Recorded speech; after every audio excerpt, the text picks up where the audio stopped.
Hello everyone, मैं सुमित। आप सभी का मेरे यूट्यूब चैनल सैकी जीके पर स्वागत है। आज हम लोग धार्मिक सुधार आंदोलन को पढ़ेंगे। धार्मिक सुधार आंदोलन, इसका अर्थ क्या है? तो किसी भी धर्म में सुधार करने के लिए जो आंदोलन चलाया गया था उसे धार्मिक सुधार आंदोलन कहा गया जो है।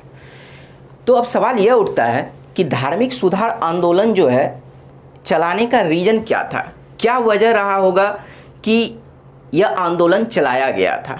तो आइए इन्हीं सब बातों को जानने के लिए हम टॉपिक शुरू करते हैं। तो हुआ यह था कि 600 ईसा पूर्व, 1000 ईसा पूर्व से 600 ईसा पूर्व तक का काल जो था वह उत्तर वैदिक काल कहा गया है। तो वही 600 ईसा पूर्व जो है, 600 ईसा पूर्व में क्या हुआ था कि 62 संप्रदाय का जन्म हुआ था। यानी हिंदू धर्म को चुनौती देते हुए 62 संप्रदाय का उदय हुआ 600 ईसा पूर्व में।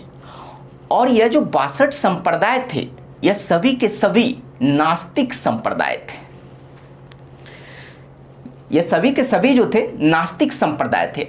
और इन सभी संप्रदाय के प्रवर्तक जो थे वह क्षत्रिय जाति से संबंधित थे।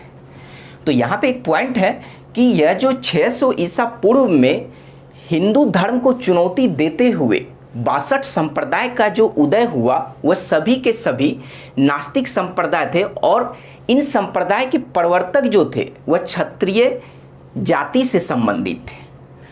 तो इसी 600 ईसा पूर्व के काल को पुनर्जागरण का काल या फिर द्वितीय नगरीकरण का काल कहा गया है। तो यहाँ से डायरेक्ट आपसे क्वेश्चन पूछा जाएगा कि किस ईसा पूर्व के काल को पुनर्जागरण का काल या फिर द्वितीय नगरीकरण का काल कहा गया है। तो उसका सही आंसर होगा 600 ईसा पूर्व के काल को जो है, या फिर जिस काल में धार्मिक सुधार आंदोलन चलाया गया था तो उस काल को पुनर्जागरण का काल या फिर द्वितीय नगरीकरण का काल कहा गया है। अब हम लोग पॉइंट देखेंगे, इस बात को तो हम लोग समझ गए कि अब हम लोग पॉइंट देखेंगे कि ये जो धार्मिक सुधार आंदोलन था इसे चलाने का कारण क्या था।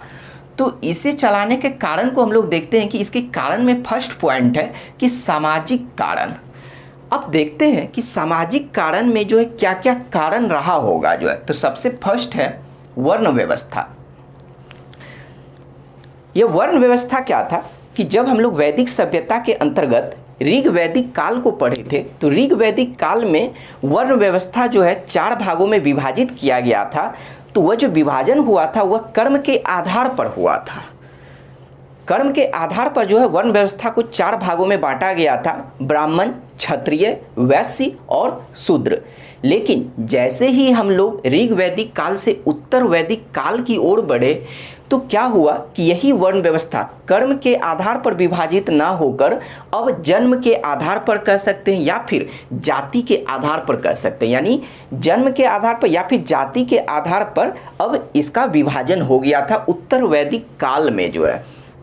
तो इस तरह से हम लोग देखेंगे कि सामाजिक कारण के अंतर्गत जो वर्ण व्यवस्था में क्या हुआ कि परिवर्तन देखने को मिला था। यानी ऋग वैदिक काल से उत्तर वैदिक काल की ओर जब बढ़े तो वर्ण व्यवस्था में परिवर्तन देखने को मिला।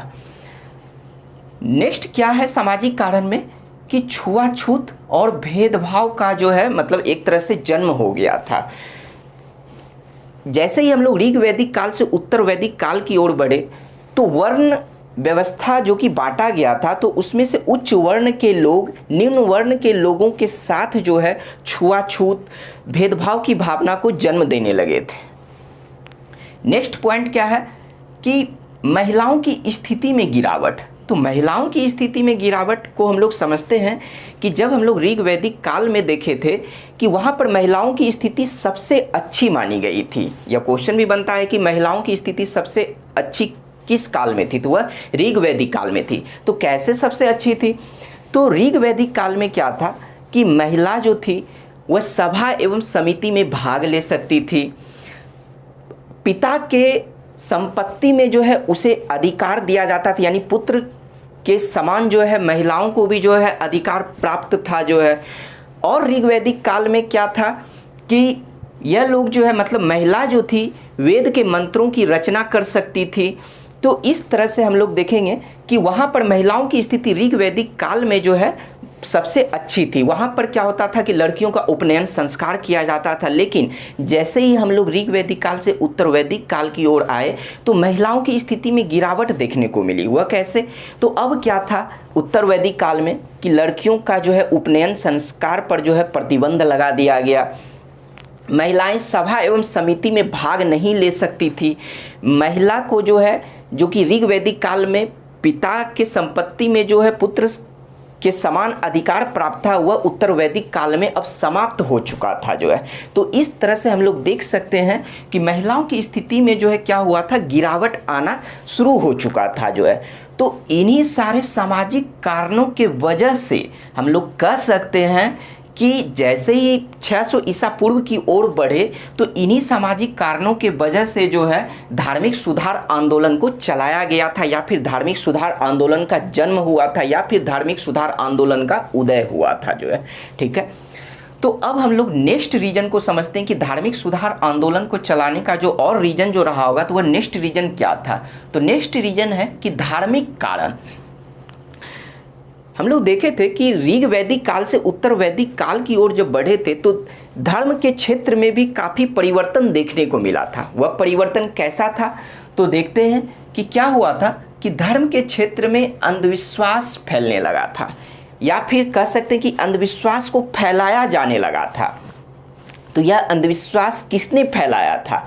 तो इन्हीं बातों को समझते हैं। हुआ क्या था कि जैसे ही ऋग वैदिक काल से उत्तर वैदिक काल की ओर बढ़े तो यहाँ पर क्या हुआ कि उच्च वर्ण के लोगों ने निम्न वर्ण के लोगों पर पूर्ण रूप से सत्ता को स्थापित करने के लिए अलग अलग तरह के अंधविश्वास को फैलाना चालू कर दिए।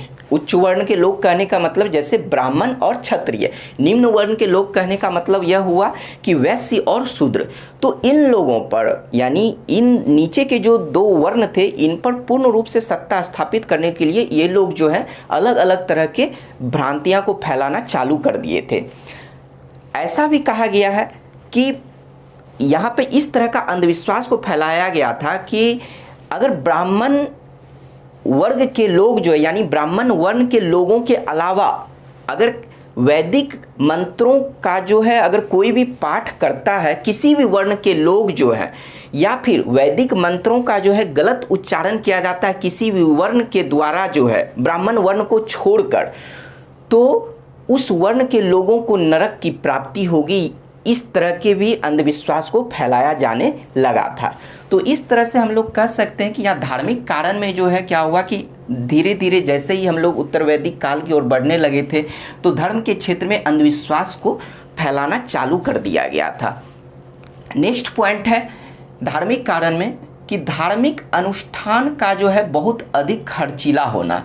तो हम लोग उत्तर वैदिक काल में क्या देखे थे कि राजा जो है, राजा का पद जो कि वंशानुगत हो गया था, तो राजा जो क्या करते थे कि विभिन्न तरह के यज्ञ को जो है मतलब एक तरह से संपादित करते थे।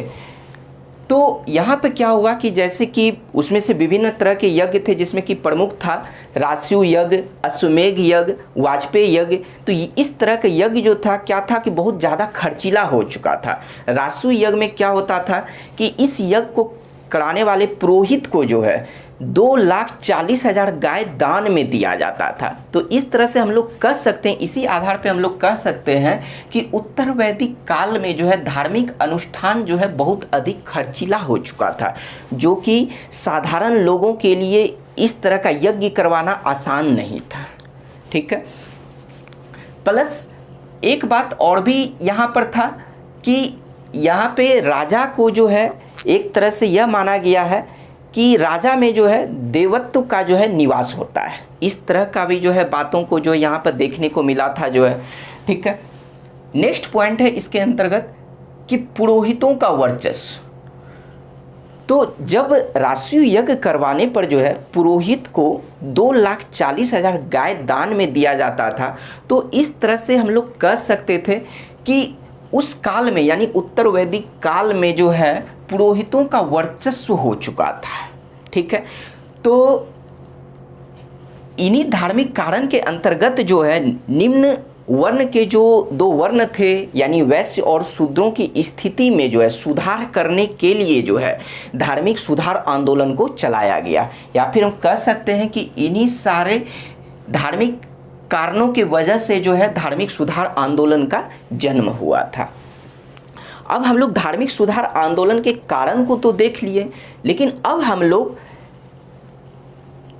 धार्मिक सुधार आंदोलन की शुरुआत कहाँ से हुई, किस क्षेत्र से हुई और इस आंदोलन में जो है समर्थन किनका किनका प्राप्त था, तो हम लोग इन्हीं बातों को देखते हैं कि यह जो धार्मिक सुधार आंदोलन का जो शुरुआत हुआ वह किस क्षेत्र से शुरुआत हुआ। तो कृषि मूलक संस्कृति, इसका अर्थ क्या है, तो हम लोग देखते हैं, पहले यहाँ पॉइंट को देखते हैं कि गंगा के उपजाऊ मैदान के क्षेत्र में यह आंदोलन शुरू हुआ था। यानी गंगा के आसपास का जो उपजाऊ मैदान का जो क्षेत्र था तो उसी क्षेत्र से जो है इस आंदोलन को पहले शुरू किया गया था। क्यों शुरू किया गया था? क्योंकि बहुसंख्यक जनता ने इस आंदोलन को समर्थन दे दिया था। अब यहाँ पे सवाल यह उठता है कि यह बहुसंख्यक जनता क्या थी? तो गंगा के उपजाऊ मतलब गंगा के आसपास का जो उपजाऊ मैदान का जो क्षेत्र था तो वह कृषि से संबंधित यह क्षेत्र एक तरह से था। उपजाऊ मैदान जो है, जहाँ पे भी उपजाऊ मैदान है यानी वह कृषि वर्ग से संबंधित वह क्षेत्र होगा जो है।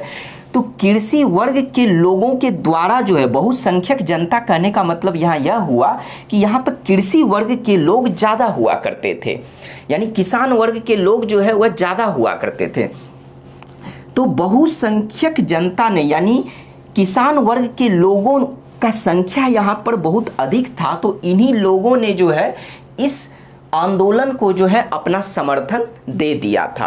और इसका शुरुआत जो है इसी क्षेत्र से यानी गंगा के आसपास का जो भी उपजाऊ मैदान का जो क्षेत्र था इसी क्षेत्र से इस आंदोलन का सर्वप्रथम शुरुआत हुआ था जो है। ठीक है, अब नेक्स्ट है इसके अंदर जो है कि विभिन्न वंश के शासकों का समर्थन भी इस आंदोलन को प्राप्त हुआ था। वह कैसे हुआ था तो देखते हैं हम लोग।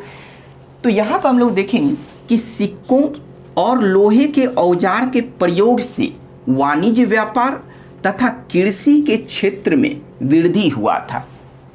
तो सबसे पहले हम लोग सिक्का को समझते हैं। क्या हुआ था कि जब हम लोग हड़प्पा सभ्यता को पढ़े थे तो वहाँ पर वस्तु विनिमय की एक तरह से प्रणाली थी कि यानी अगर आप किसी वस्तु को खरीदते हैं तो बदले में आप किसी वस्तु को दीजिएगा। वहाँ पर वस्तु विनिमय का जो है एक तरह से प्रचलन था। वहाँ पर पैसों का प्रचलन नहीं था कि आप अगर किसी सामान को खरीद रहे हैं तो उसके बदले में जो है आप सिक्का दीजिएगा, मतलब कि पैसा दीजिएगा। वहाँ ऐसा नहीं था। तो जैसे जैसे हम लोग जो है हड़प्पा सभ्यता से ऋग वैदिक काल से उत्तर वैदिक काल की ओर जब बढ़े तो सिक्के का प्रचलन बढ़ना चालू हो चुका था। यानी अब क्या हुआ था कि जब हम लोग कोई सामान को या किसी वस्तु को खरीदते थे तो बदले में सिक्के दिया जाता था। यानी एक तरह से क्या हुआ कि सिक्के का प्रचलन जो है अब बढ़ने लगा था, सिक्का का प्रयोग जो है अब बढ़ने लगा था। और इस वजह से क्या हुआ कि सिक्के का प्रचलन बढ़ने के वजह से वाणिज्य व्यापार के क्षेत्र में भी जो है वृद्धि हुआ। यह तो हुआ सिक्के से संबंधित। अब हम लोग देखते हैं कि लोहे के औजार का प्रयोग जो है, तो हम लोग इस पॉइंट को पढ़ चुके हैं कि लोहे का औजार का साक्ष्य जो है या फिर लोहे का साक्ष्य जो है सर्वप्रथम उत्तर वैदिक काल में प्राप्त हुआ है। क्योंकि हड़प्पा सभ्यता में जो है किसी भी स्थल से जो है लोहे का साक्ष्य हमें प्राप्त नहीं हुआ था। उसके बाद जब ऋग वैदिक काल में हम लोग पहुँचे तो ऋग वैदिक काल में भी हमें लोहे के बारे में जानकारी प्राप्त नहीं था जो है। तो यानी सर्वप्रथम जो लोहे का जानकारी जो हमें प्राप्त हुआ वह उत्तर वैदिक काल में हुआ। तो उत्तर वैदिक काल में क्या हुआ कि जैसे ही हम लोग 1000 ईसा पूर्व से 600 ईसा पूर्व की ओर जब बढ़ रहे थे तो लोहे के औजार का प्रयोग जो है मतलब प्रयोग में जो है वृद्धि होने लगा। तो इसके वृद्धि होने से क्या हुआ कि कृषि के क्षेत्र में भी वृद्धि होना चालू हो गया जो है। मतलब जब लोहे का औजार जब प्रयोग करेंगे तो क्या होगा कि कृषि में क्या होगा कि फसल की कटाई भी जो है अब आसान हो जाएगी जो है। तो इस तरह से क्या हुआ कि कृषि के क्षेत्र में भी जो है वृद्धि होना शुरू हो गया। और जैसे ही वृद्धि होना शुरू हुआ तो क्या हुआ कि राजा को कर देना अनिवार्य कर दिया गया था। तो हम लोग इस बात को पढ़ चुके हैं कि ऋग वैदिक काल में क्या था कि राजा को कर देना अनिवार्य नहीं था जनता के द्वारा, आम जनता के द्वारा, क्योंकि वहाँ पर क्या था कि राजा को जो कर दिया जाता था जनता के द्वारा वह उपहार स्वरूप दिया जाता था, वो अपने स्वेच्छा से जनता देते थे। अगर जिनका मन नहीं होता तो वह नहीं देते थे। यानी राजा को जो है ऋग वैदिक काल में जो कर दिया जाता था वह एक तरह से उपहार स्वरूप दिया जाता था और अपनी स्वेच्छा से दिया जाता था। लेकिन जैसे ही हम लोग उत्तर वैदिक काल में आए तो वहाँ पर क्या हुआ कि राजा का पद जैसे ही वंशानुगत हुआ, अब राजा को कर देना अनिवार्य कर दिया गया था। तो इसी वजह से और कर जो देना अनिवार्य कर दिया गया था, तो यही वाणिज्य व्यापार और कृषि के क्षेत्र में वृद्धि होने की वजह से भी राजा को कर देना जो है अब अनिवार्य हो गया था, जो कर दिया गया था। तो इसी कारण से जो क्या हुआ कि उस समय जो विभिन्न वंश के शासक जो हुआ करते थे उन्होंने क्या किया कि इस आंदोलन को यानी धार्मिक सुधार आंदोलन को जो है अपना समर्थन दे दिए थे।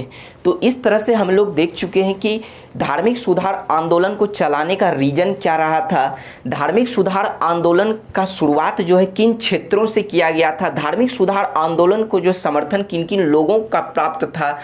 तो अब हम लोग जो है धार्मिक सुधार आंदोलन को जो है आगे अच्छे से समझने के लिए इसे दो भागों में डिवाइड करते हैं। तो दो भागों में डिवाइड करते हैं, एक है नास्तिक धर्म और दूसरा है आस्तिक धर्म। अब हम लोग इसे समझते हैं कि धार्मिक सुधार आंदोलन के अंतर्गत ही इस दो धर्म को बांटा गया है, एक नास्तिक धर्म, दूसरा आस्तिक धर्म। तो नास्तिक धर्म कहने का मतलब यह है कि जो ईश्वर की सत्ता में विश्वास नहीं रखते थे, या फिर हम कह सकते हैं कि जो ईश्वर को नहीं मानते थे, उसे नास्तिक धर्म कहा गया है। ठीक है। और आस्तिक धर्म जो ईश्वर की सत्ता पर विश्वास करते थे या फिर जो ईश्वर को मानते थे, उन्हें आस्तिक धर्म कहा गया है। ठीक है। तो नास्तिक धर्म के अंतर्गत जो है दो धर्म को लिया गया है, एक जैन धर्म और दूसरा बौद्ध धर्म जो है। ये धर्म जो थे वह ईश्वर की सत्ता पर विश्वास नहीं करते थे। ठीक है। और इनके जो प्रवर्तक थे वह क्षत्रिय थे जो है। तो हम लोग यहाँ नास्तिक धर्म में ही, नास्तिक संप्रदाय में ही पढ़ चुके हैं कि इनके प्रवर्तक जो थे वह क्षत्रिय जाति से संबंधित थे। अब आस्तिक धर्म में हम लोग देखेंगे कि जो ईश्वर की सत्ता पर जो है मतलब कि विश्वास करते थे, इसके अंतर्गत जो है दो धर्म को लिया गया है, एक भागवत धर्म, दूसरा शैव धर्म। भागवत धर्म जो भगवान विष्णु की पूजा किया करते थे, उन्हें भागवत धर्म के अंतर्गत रखा गया है। शैव धर्म जो भगवान शिव की पूजा आराधना करते थे, उन्हें शैव धर्म के अंतर्गत रखा गया है। तो आज हम लोग धार्मिक सुधार आंदोलन को अच्छे से समझ चुके हैं जो है। तो आपको यह वीडियो कैसा लगा मुझे कमेंट में ज़रूर बताइएगा। Thank you.